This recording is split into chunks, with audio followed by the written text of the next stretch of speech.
when you buy solar, if you're not getting it 30%, it's going to take you a longer period to recoup the investment. 5 kilowatt solar system, move it to $1 million house. Is it still worth 4%? She goes, no, that doesn't make sense at all. Property owners need to be very, very careful about putting a lease system on. And I'd say the lowest HERS rating I've seen is a -58. This is a great communication tool that the Appraisal Institute offers as a free download from our website.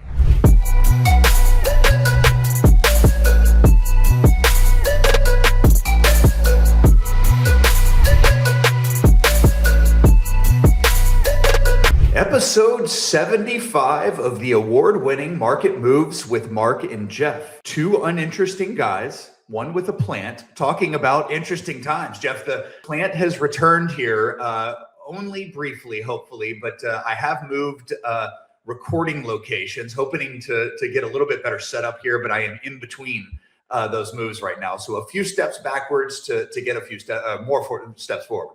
Nothing highlights uninteresting guys like talking about virtual plants, Mark. I think that we're at least living up to the reputation here.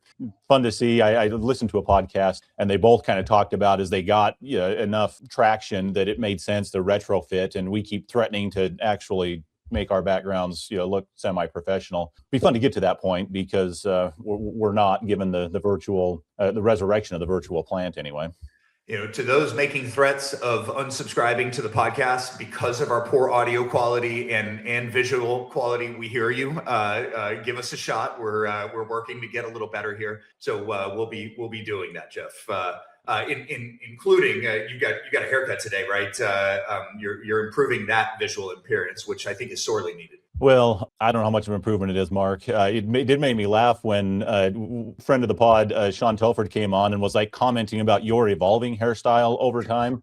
I couldn't schedule this haircut before the podcast. I don't even know if it's like noticeable or not, but I don't have any illusions that a haircut improves the visual aesthetics. So I'm going to have to work on like background effects, I think, to try to divert the attention away from my face. Well, Jeff, without further ado, the only way that two uninteresting guys can make a weekly podcast somewhat interesting is to bring on interesting people.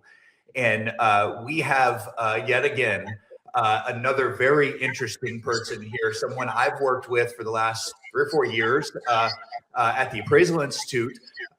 She is known around green valuation circles as the queen of green. I don't know if she likes that or not. I didn't ask Sandy, but we have former president of the Appraisal Institute in really a foundational fixture in the green valuation curriculum that the Appraisal Institute teaches. And, I think a real thought leader on green valuation and all the complications that all this green stuff on residential is, it's being built on and it needs to be valued. And I think there's a lot of questions from realtors to loan officers to appraisers on how to do that well.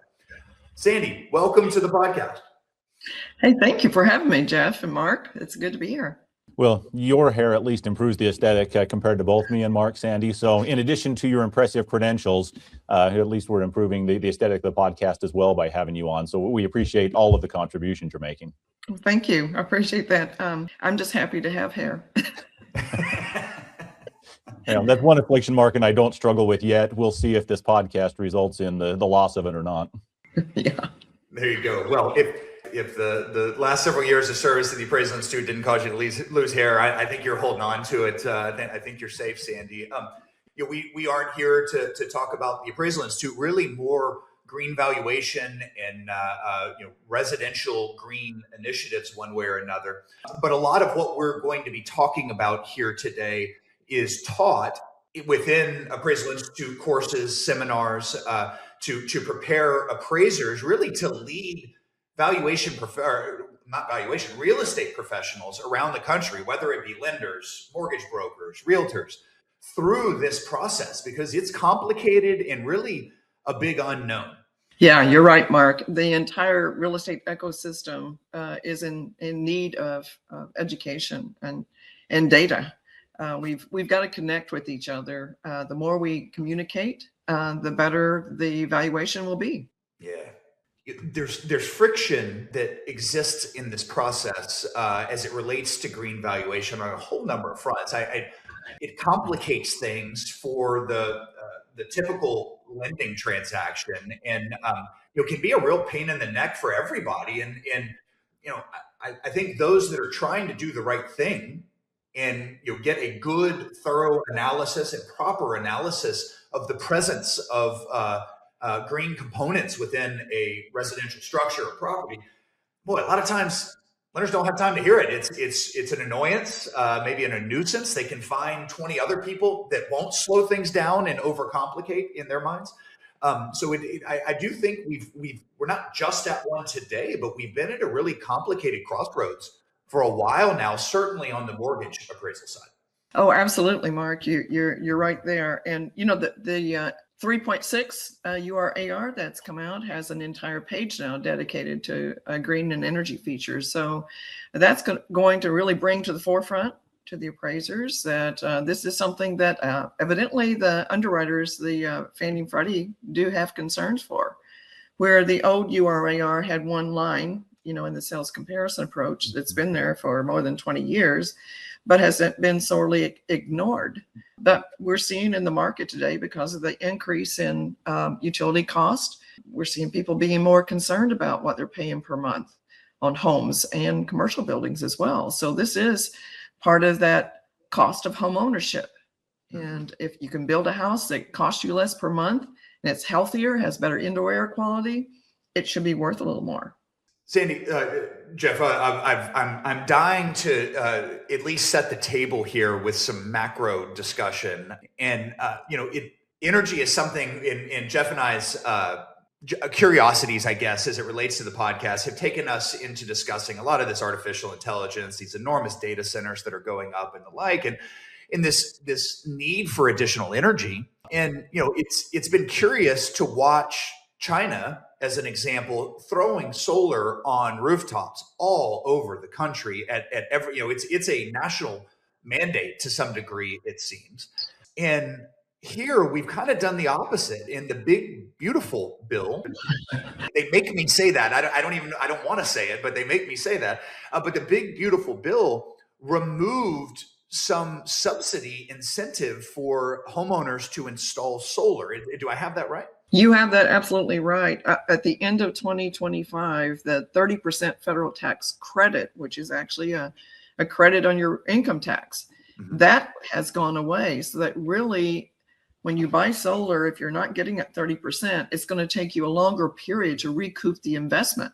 So that was a real burden to the homeowners going forward who want to buy solar if you didn't get it installed before then. It's frustrating. And I don't fully understand the logic behind it. It seems like, Jeff and I listened to a podcast, the All In podcast, and I think this was just a wild suggestion, but it was there, and I'm sure it will be talked about because it was said there. But that the government should put incentivize everyone to put solar on their house, and they could. I think it was something like 50% of the energy needs of the U.S. could be accounted for there, and that's that much less that you have to add to the grid in the U.S. So it really does seem like it's going in a little bit opposite direction for now, and because it seems so counterintuitive, I can't imagine that's going to last very long. It feels like we ought to be installing solar if we can make it make sense. Yeah, if it makes sense. You got to look at the United States and in the Midwest. The cost of electricity per kilowatt hour is pretty cheap. 6 cents up to maybe 8 cents a kilowatt hour, where my location right now is 13 cents a kilowatt hour, 12, 13, depending on exactly where you're at. And I know, there are parts of the country like California and the Northeast where you may be 20 to 35 cents a kilowatt hour. So it truly makes sense to put solar on if your costs are that high. Even without the 30%, if you're in that high kilowatt hour cost, solar makes sense. And then we have the other issue with Puerto Rico, where their utility grid is in such poor shape that when Maria hit the island and really destroyed a lot of that infrastructure, people with solar were the only ones with electricity for months. So in Puerto Rico, solar is much more valuable than it would be in Florida because we do have a reliable grid. But we see that cost continuing to go up, and I don't see how we see it going down at all. One of the nice things that could happen is if they could get the cost of the solar panels down, to make up for that 30% federal tax incentive that was there. In the beginning, that 30% was there to incentivize people to buy solar, because when I first started studying solar, it was about 2010, 29, somewhere in that area. It was $6.50 a watt. Wow. Today, you for residential, today for a home, you can get it somewhere between $3 and $3.40 a watt. So that's quite a drop. But think about other countries that have it for $1.50 and less a watt. That's where we've got to be in order to really make it financially feasible for the entire United States. It seems, Sandy, that my understanding is, first, it was often difficult to justify the installation of solar panels even with the 30% subsidy that the government offered. That has now been taken away, so it makes even less sense more often, I think. And we are taxing the importation of solar panels to the heavens, and we don't make them here. So these are all complications that are adding to costs, but still, despite that, the costs are have gone down quite a bit, almost 50% reduction. We've just got a long ways to go. Yeah, we do. We do have some plants that are making panels in the U.S., but not enough to cover what we need. A lot of them come from China, which has the tariff on it now, so that doesn't help things either. And then you've got the issue too, which all three of us here deal with this, is once a homeowner puts the solar system on, they sell the house. If it's not marketed by the agent when it's listed for sale, that house may not sell for a dime more with the solar system on it. So that is a real issue too, which then the appraiser gets blamed for not valuing that system for more. But if it isn't marketed and it doesn't sell for more, you're building a database that says it's not worth it.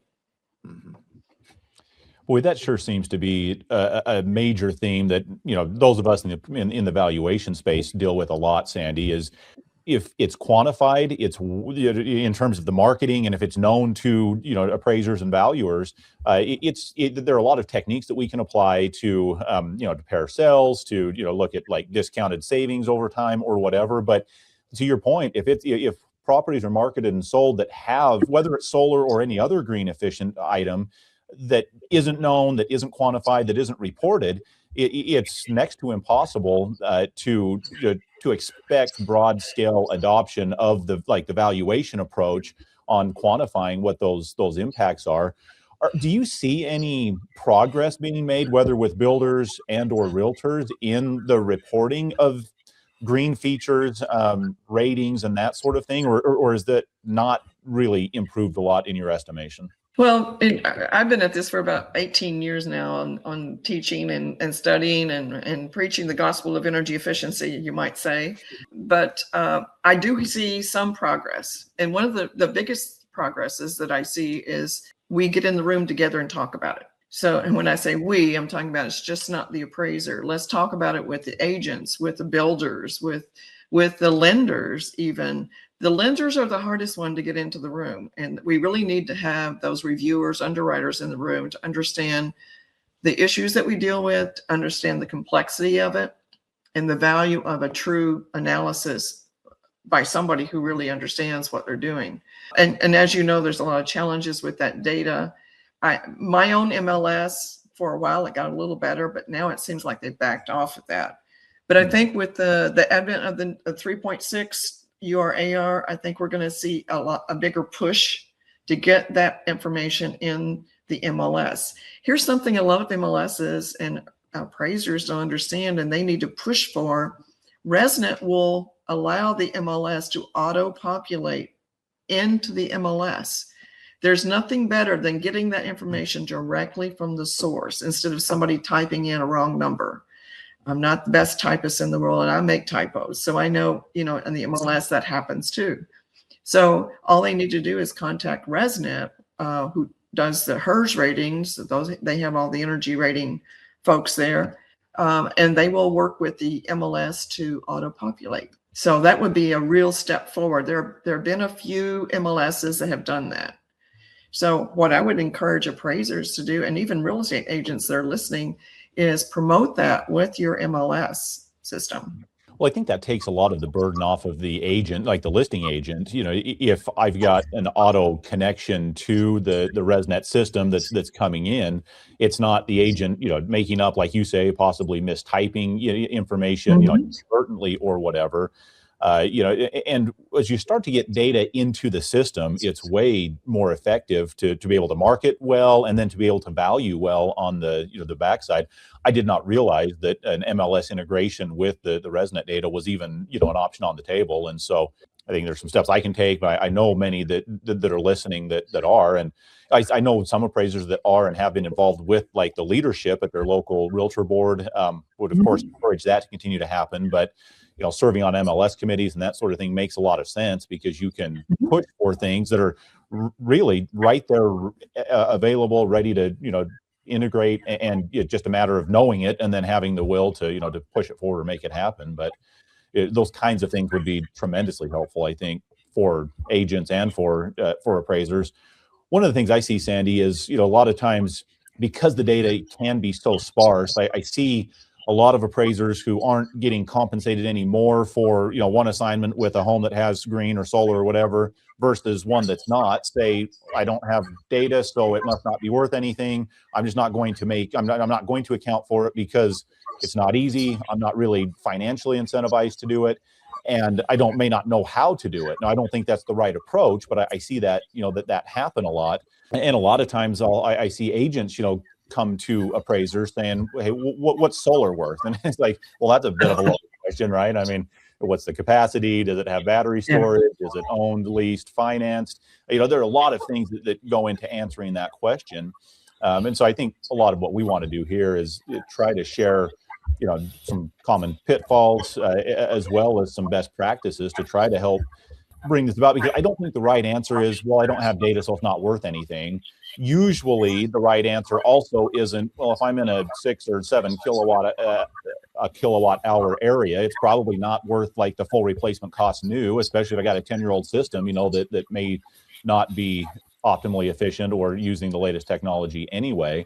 What do you see as common pitfalls in the moment, that valuers and that agents, find themselves falling into when it comes to like trying to quantify what, whether solar or other green features are in a property? Yeah, that's a great question. I taught a class a couple of weeks ago, and I had realtors and solar installers along with appraisers in the class. So that was a great combination to have in the classroom. The agents that were there are some of the better agents in the area that do a great job in listing these homes. So they were able to offer information to the appraisers and take information back to the MLS. But when one of the installers came in, one of the questions asked was, I came here just to find out how much you appraisers appraise solar for. I want to know if the 4% and Zillow is the right number. So I said, well, now let's think about that logically. So if you have a $250,000 house with solar on it, a 5 kilowatt system, and 4% of $250,000, if that's what the solar's worth, let's take that 5 kilowatt solar system, move it to $1 million house. Is it still worth 4%? She goes, no, that doesn't make sense at all. I said, that's why a percentage is not the right unit of value for this. You really have to know more about the solar itself. And, we have free tools out there, free resources for solar. PV Value is a software that we use in the Appraisal Institute class on teaching solar. And it's free to use. Realtors can use it to help with the listing price. Property owners can take a look at it, and appraisers have it to value. What it does is it does a discounted cash flow of the energy produced by that system. And I would highly advise, if you've never taken a class on using it, be sure you understand the inputs, because you can't just use the defaults that are there. But it will help lead you through the process. I've even been able to help people using that tool figure out what size system should you buy for your house. And, that's one area where I can see a real need in the market. We've been talking about appraisers not having the data and real estate agents. The public doesn't have the data they need. And if we had some appraisers around the country that really understood solar and could use that PV value, we could get a consulting fee by going to a homeowner and saying, before you put in solar, let's look at your utility bills. Let's see how much energy, kilowatt hours you use a year. And then we could go into the PV value and then figure out what size system would be appropriate for the goal they're trying to reach on the kilowatt hours. Because what I've seen happen here in Florida is a small house, an elderly couple, a sales agent comes along to sell them solar, and they put a 10 kilowatt system on. And I've asked, why did you put a 10 kilowatt system on? You don't need that large a system. They go, well, the salesperson told me that everybody gets 10. And I've heard that from more than one. So again, that's where you may pay a little cost up front to get an appraiser to help you with consulting before you buy the system. You could save money in the long run. The other way the appraiser could help is, here's what it's going to cost you. There's the size you need to put on. Here's what you'll get back if you have to sell this house today. Mm-hmm. Because the cost may not equal the value they'll get when they sell it. And that's just reality today. In some markets, I've seen where solar does bring value, not 100% of cost new. And I've seen other markets where I can't find the data to say that it actually brings value. Makes sense. Yeah, it does. And right now, I think first is we're talking about this, I think important to the listeners that we will make available a series of links, whether it be in a PDF or show notes, one way or another, on all the different tools and data sources that are available. And because it's helpful to know that they're there. Most of them, if not all of them, might require user login credentials, but are free to use, which is great. And I think the PV value, which we'll show in a little bit, is it's complicated to the person that hasn't seen it before. So you got to learn how to use it. But boy, the tool is just right there. And I think there's a lot of value that comes with it. We talked about ResNet's HERS rating, which I think they certainly are angling to be a very big part of UAD 3.6. It really resonates to me, Sandy, that I think one of the major complications here for the real estate profession and then valuing green components is that the data just isn't accessible. And I'm a systems guy and trying to put appraisals together. And it's a real pain to fill out 1, 2, or 3 fields by just one data source that I wasn't going to already. And so, if MLSs can aggregate this and ResNet is willing to do that, this is the answer. And just so that everybody sees from everybody in their real estate profession, whether appraisers or beyond, this is the ResNet system. I just did a zip code search and it lists all the properties in the zip code that have a HERS rating. But if I pull up just a view, the HERS rating is right here. It's a 59, right? And this is the type of data that can go into the MLS, and it communicates a lot when you understand what's behind that. And they just got it in a really nice, simple presentation here with annual energy costs, annual energy savings, et cetera, kind of showing you the power of the green components that are built within the property. Yeah, and Mark, this is the graphic that the 3.6 URAR wants to put on that green and energy page. You can clip that out, put it right in there. And again, it tells you if the house is Energy Star rated, because HERS raters are the ones that do the certifications of Energy Star. And and I've shared with you in the past that I've run into areas where the MLS says a house is Energy Star rated. I'll go to the ResNet portal and find out it's not rated. And the reason the agent put that in there is because it had Energy Star appliances. That doesn't make the house Energy Star. But this is a great example of how appraisers can verify the information from the MLS.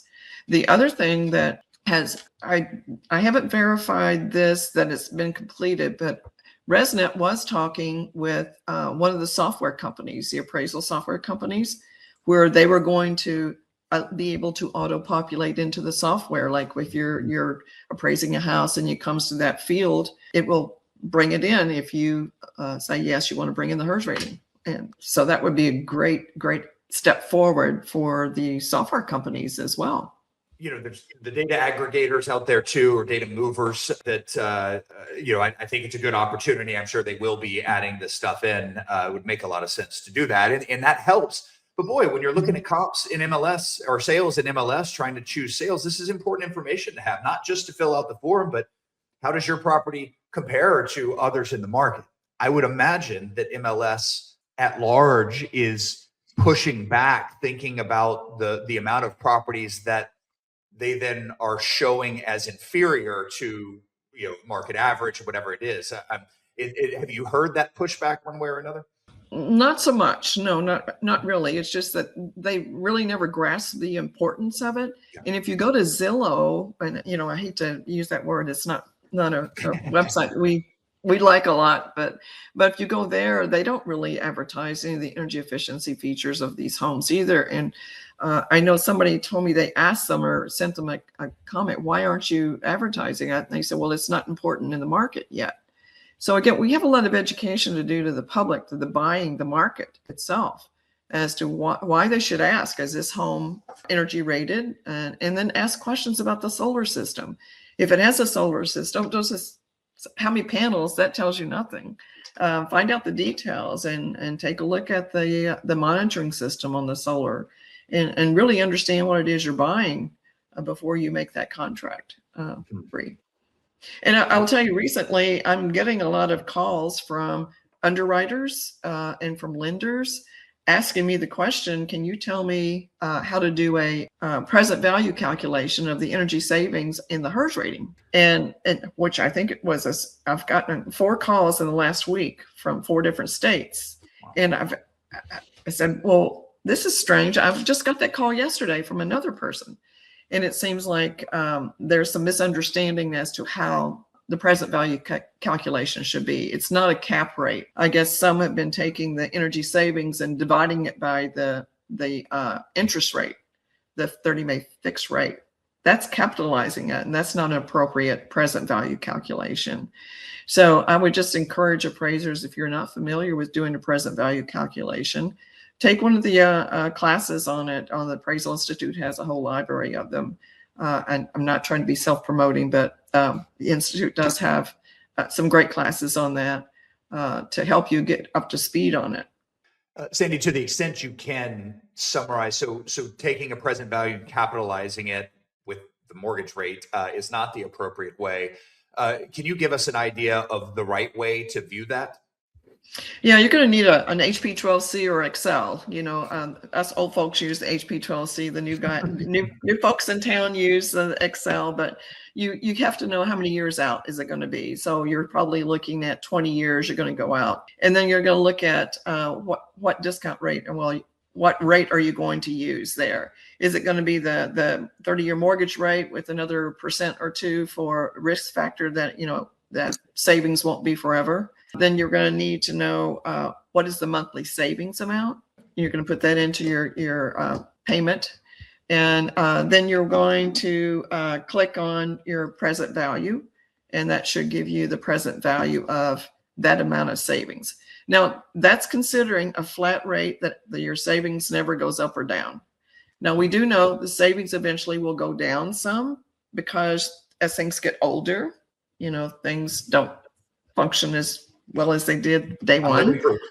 But also the utility rate will probably go up. So that kind of neutralizes that payment amount. And where you're going to get that savings amount is from the HERS rating. And so I know we've talked about this in the past. If you can measure it, you should be able to value it. And HERS helps you measure what the efficiency of the way the house was built. And I will tell you that for transparency, I'm on the board of directors of ResNet, and I have been for a few years now. And they have been very helpful in giving us information and giving me information to help educate appraisers and real estate agents and lenders as well, and builders. But that's one sure way that appraisers can get that information to value energy efficiency. Now, I will say that using the present value calculation should not be the only method to valuing energy efficiency. Because again, let's go back to your local market. Every market's not the same. It doesn't have the same view of energy efficiency. for a variety of reasons. So you may do an present value calculation, and it may come up with it's worth $10,000, just throwing out a number. But you do paired sales where you're pairing a sale of a house that's very similar to the house with a HERS rating. The one doesn't have a rating. And when you pair them up, they sold for the same amount. So that market may be saying, yep, it has energy efficiency, but the market's not willing to pay for it. And that happens in some markets. So that's why I say, don't use present value as your only source. Use more than one source and then reconcile that number. So for the appraiser nerd in me, the direct capitalization wrong, the discounted cash flow correct, right? That's really Correct. where you would need to go at it. Yeah. So I'm sure we've lost a whole bunch of folks there in my summary, but it makes sense to me at this point now. It's a rate of return that we have to look at. Very good. And so when HERS is rating something, if it is an owned solar system, do they consider that in their assessment, or is this only components within the walls of the property? Well, the HERS rating will consider solar if it's on and if it's part of their scope of work. Now, whether it's leased or owned, I'm not sure that they make a difference in that. That's a good question for a HERS rater. But you bring up a good point that there's different types of ownerships out there, and that's something else that appraisers have to be well aware of, as well as real estate agents. If a system is a leased system, it cannot be included in the value of real estate for mortgage lending because it's not owned by the property owner. It's owned by a leasing company. The other issue that you run into is the lease has to be written where they can usually transfer it to somebody else. But typically on those leases, you can't transfer it the first 5 years because the leasing company in their lease, they tell you can't buy it out for 5 years because they get accelerated depreciation on their taxes. That's part of their business plan. They also still get, in the big, beautiful bill, the leasing company still gets 30% federal tax credit. So they get 30% federal tax credit plus 5-year accelerated depreciation. And then they're going to lease it to a property owner, put it on the roof or a ground mount. Usually it's on the roof for a house. And they get a monthly payment for anywhere from 15 to 30 years, depending on how the lease is written. So they do have buyout terms in there after that 5 years.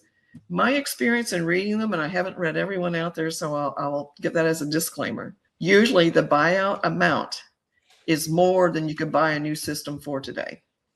So, property owners need to be very, very careful about putting a lease system on. Is that truly what they want? And when you go to market it, is it going to hurt marketing?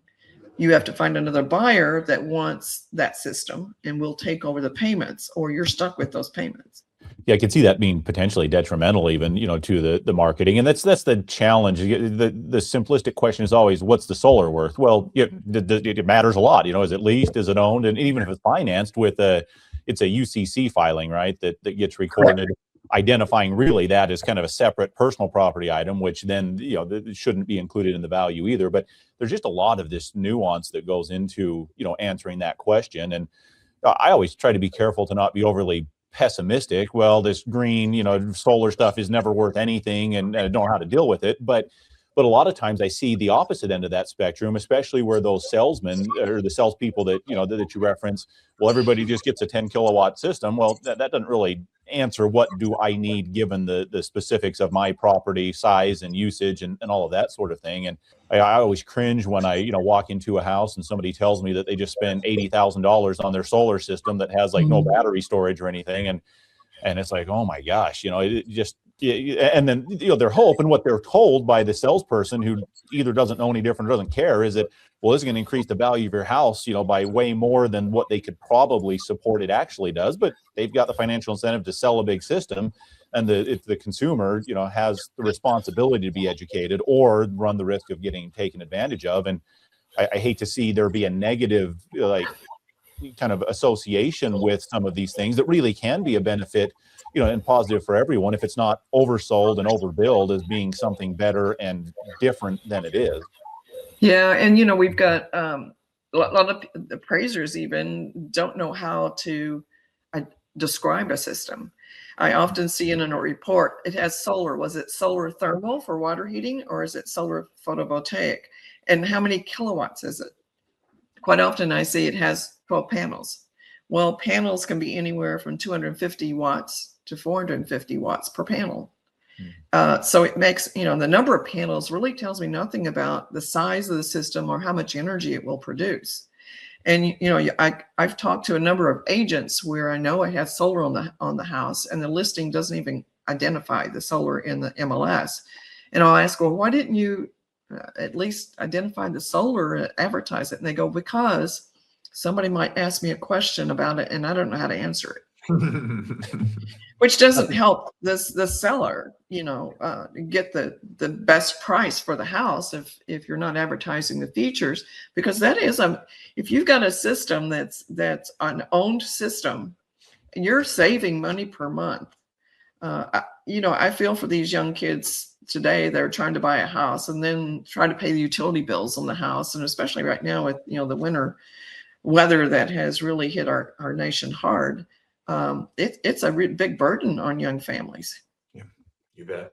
And I would, I hope we will get into, before we close out this podcast, talking about kind of we'll spend some more time on solar, and that's even the focus of this. That's kind of the most common thing talked about and hardest to value these days. I think it's the missing piece, but what are the other components that really do make a difference in the HERS rating and the energy efficiency of the home? Oh yeah, definitely. Windows, having great windows, low E windows. In Florida, I have low E high impact windows for hurricane proof, but it made a huge difference in my home. And I was able, it was 16 years ago when we bought the house that we're in. It was an existing home.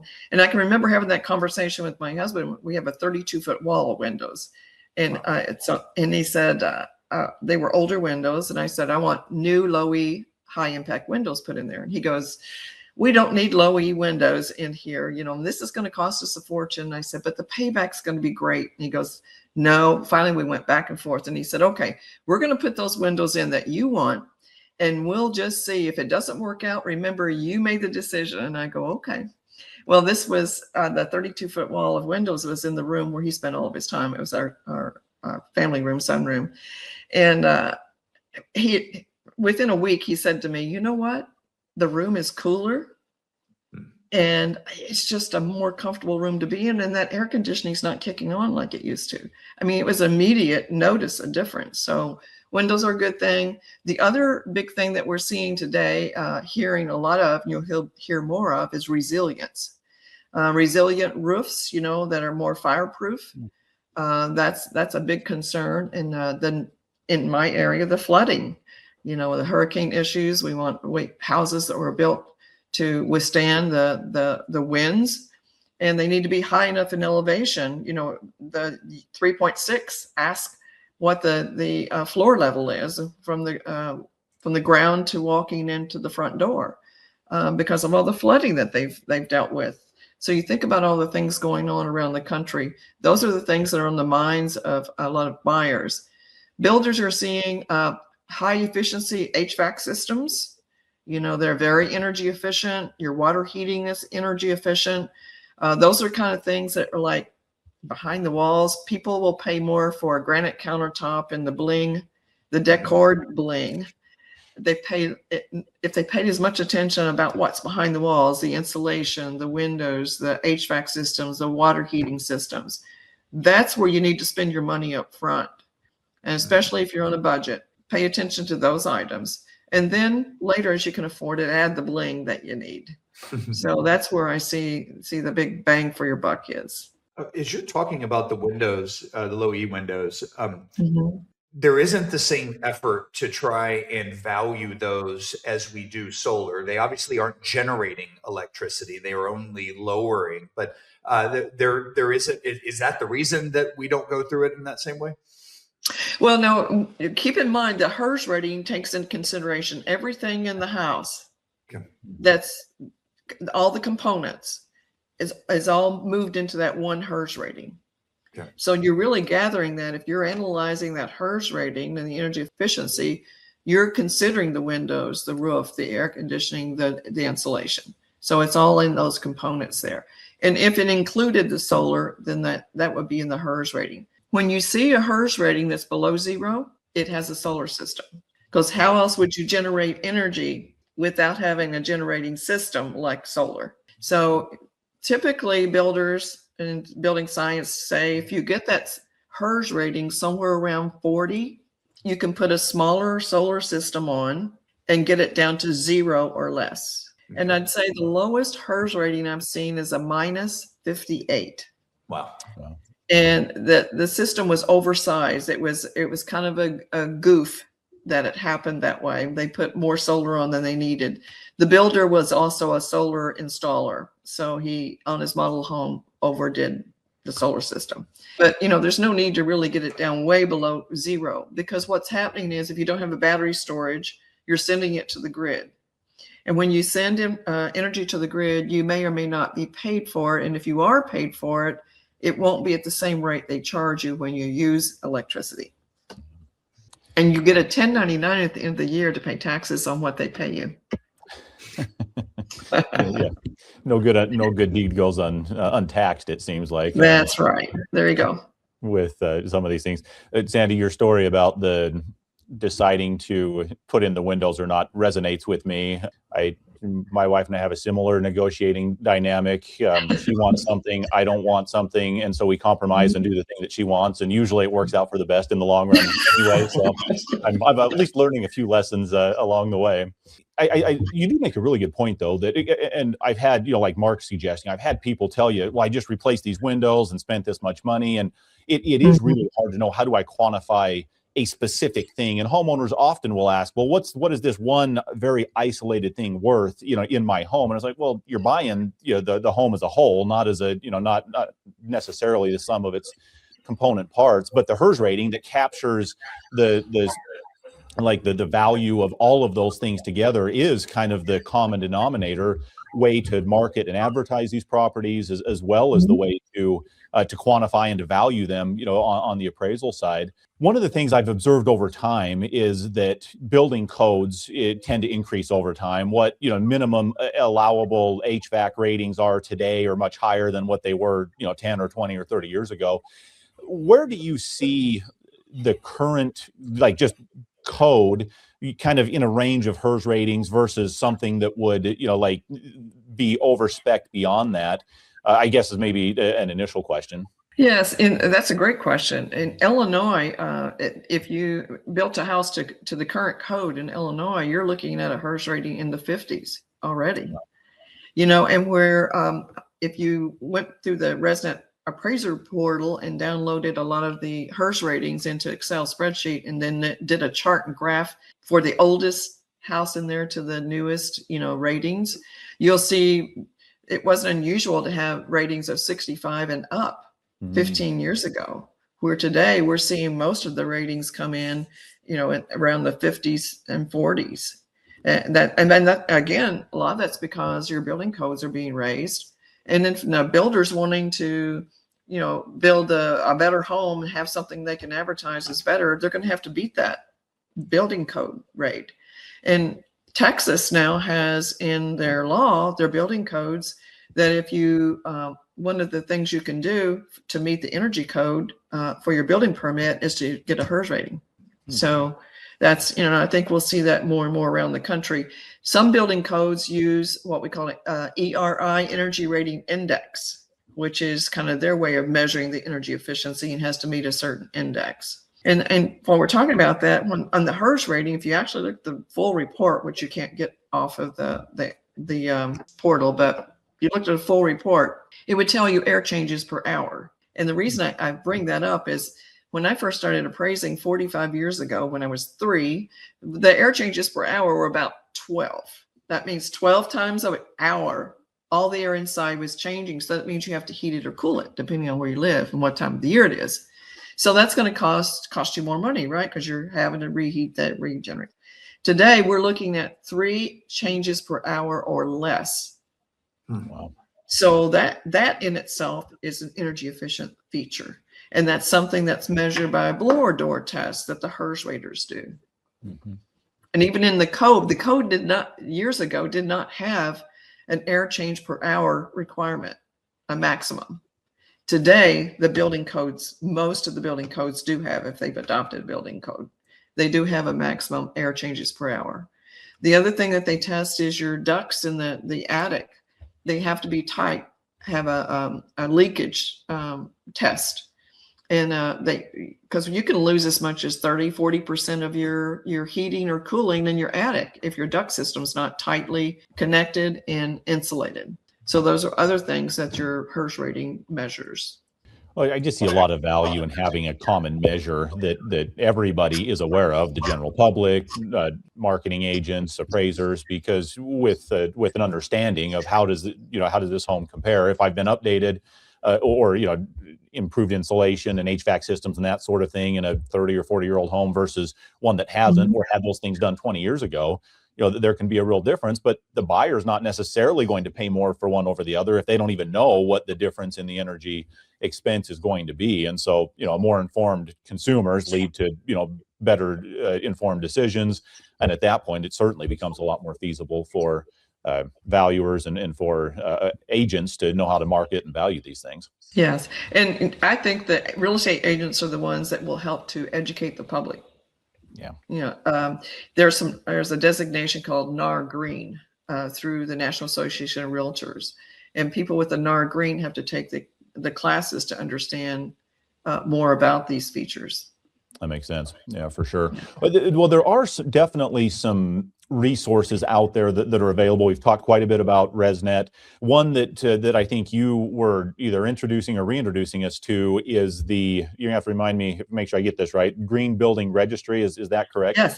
Yes.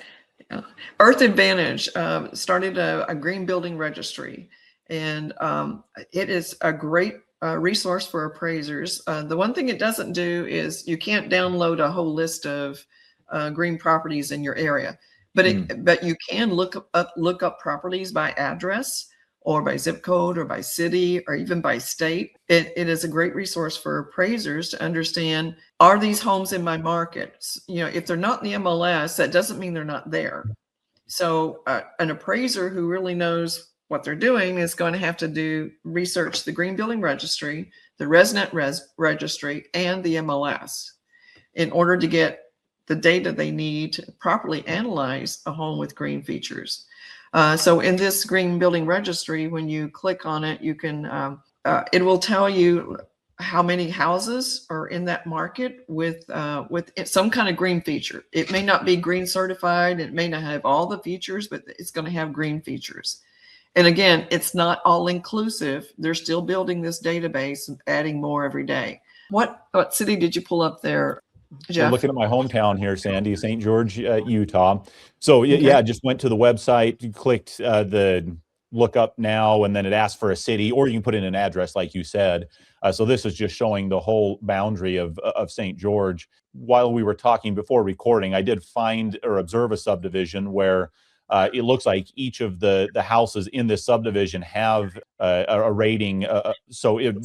I do know that there are definitely builders in this area that market, whether it's Energy Star or some other kind of energy efficiency or green features. And so it was interesting to see this cluster as I jumped in here. So you can click on the dot, you can click on the address, and then it will give you what the HERS rating is. This one is 63, which sounds like, as new construction goes, maybe not terribly impressive relative to others. If I was in Illinois, perhaps. What else can I get on this, or what else is worth pointing out on this website, Sandy? Yes, if you click the thing that says download the addendum, it will download the Appraisal Institute's residential green and energy efficient addendum. If it's available, did it click you out there? There you go. And so it has populated the items that they're aware of in that database that are green features. So this is a great communication tool that the Appraisal Institute offers as a free download from our website. But Earth Advantage worked on a license with the AI to do this which is a great resource for the appraiser to say, okay, here's for my work file. I can support that these comps. You can do it for your comps. You can do it for the property you're appraising. So it gives us a lot more information than you would get typically from just searching the MLS. That makes a lot of sense. I'm going to Yeah. pop back over to this screen. I just clicked on another one, and this one's at 52. So in the same subdivision, I've got a HERS rating in the low 60s.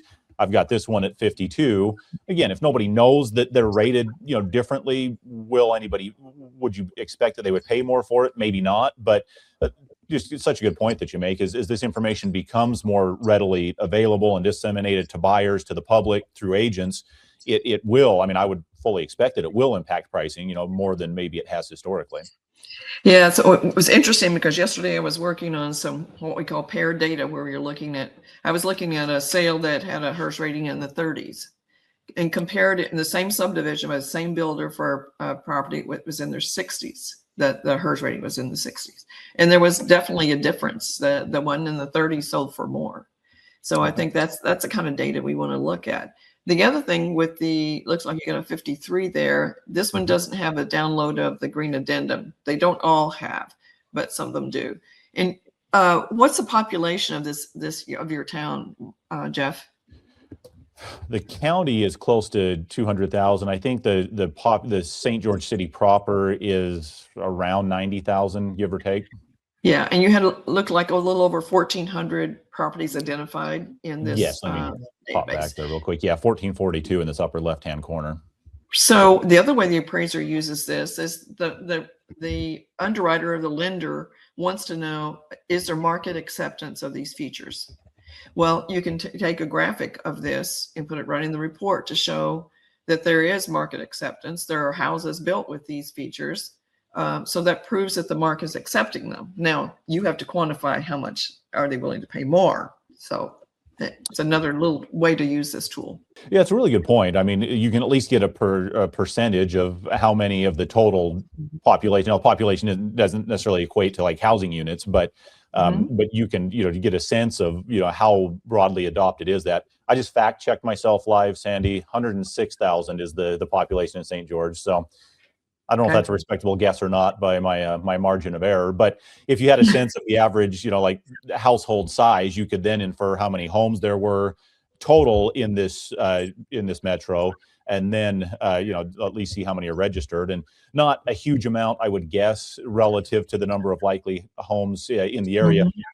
Do you see any common ratios? Are you seeing population centers where they've got 5, 10, 15, 20% homes registered in this registry? I really don't know. I haven't really tried to do that, but it's an interesting concept. Earth Advantage might be able to tell us that. So okay, I'll have to reach out to them and find out if they know. Yeah.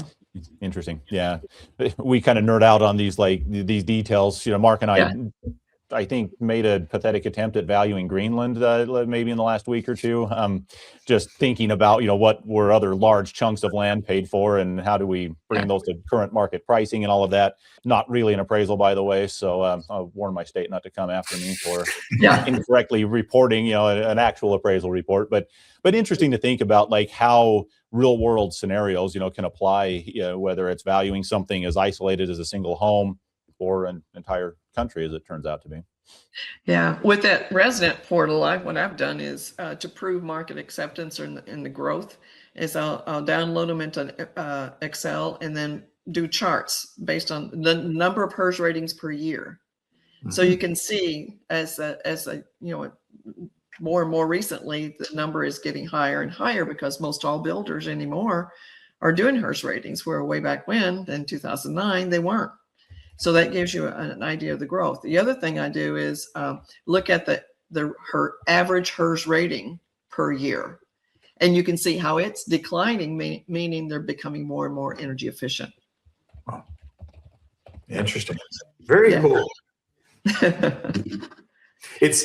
It's such a big world with a lot of answers, like it depends. And I think that's one of the things that makes it so complicated for the market to digest, process, and properly analyze from lender to realtor to appraiser into homeowner.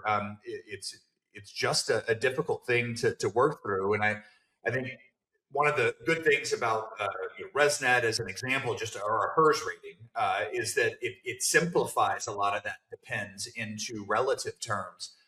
I think that's the real key here. And it's clear that we are going to build more homes with more green components. It just makes sense, certainly with all of the energy requirements of the world and certainly our country these days. So it's only going to grow here. And I think this podcast for a lot of our listeners probably serves as a beginning observation that more study is necessary. Hopefully some of the tools that are available to folks are now a little bit more known. We'll provide those likely in the show notes or something like that. So be on the lookout for them. And Jeff and I have a number of conference appearances planned this year, invites that we've accepted, the first of which is at the ResNet conference in March, from 17th to the 20th of March. I think our panel is on the 19th in the afternoon in San Antonio. Yeah, so That's correct. Yeah.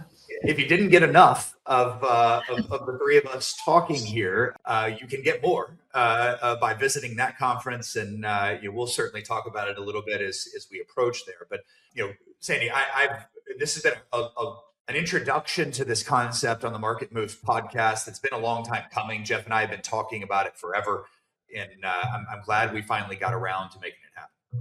Well, it's nice to be here. I really appreciate what you guys do, and look forward to sharing the stage with you at ResNet. Hopefully we can, there will be people there that are energy raters, there'll be builders, there'll be some lenders there as well. So it'd be nice to have that group in front of us. Well, we'll do our best not to embarrass you while we're up there on stage, Sandy. I'm not worried about that. Yeah, we're looking forward to sharing the stage as well. Appreciate the invite, and just things that really do impact consumers and professionals in the real estate space. And, we want to understand them as deeply as we can and help spread the word as to what's really going on, with the green components of not just residential, commercial valuation as well, of course, but really looking forward to it. In closing, I can't resist sharing this. My wife and daughters have been watching like an old version of Pride and Prejudice, and because I'm a sucker, I've been sitting and watching it with them. And I kid you not, there was a shot where they were like looking through this window at one of the characters, reading pensively or whatever she was doing, and I was like, that glass doesn't seem very thick. I'll bet that's not a very efficient window. And it was like set back in the 1800s, right? And so I can't undo the appraisal nerd as much as I may want to, even in other settings. But for what that's worth, I know codes have come away since the 1800s. They have. So thank you for having me. I really appreciate it. You bet. Well, for our guest, the Queen of Greens, Sandy Adomatis, one of, both uninteresting guys, my co-host, Jeff Morley. I'm Mark Verrett. Thank you guys for listening. We'll talk soon.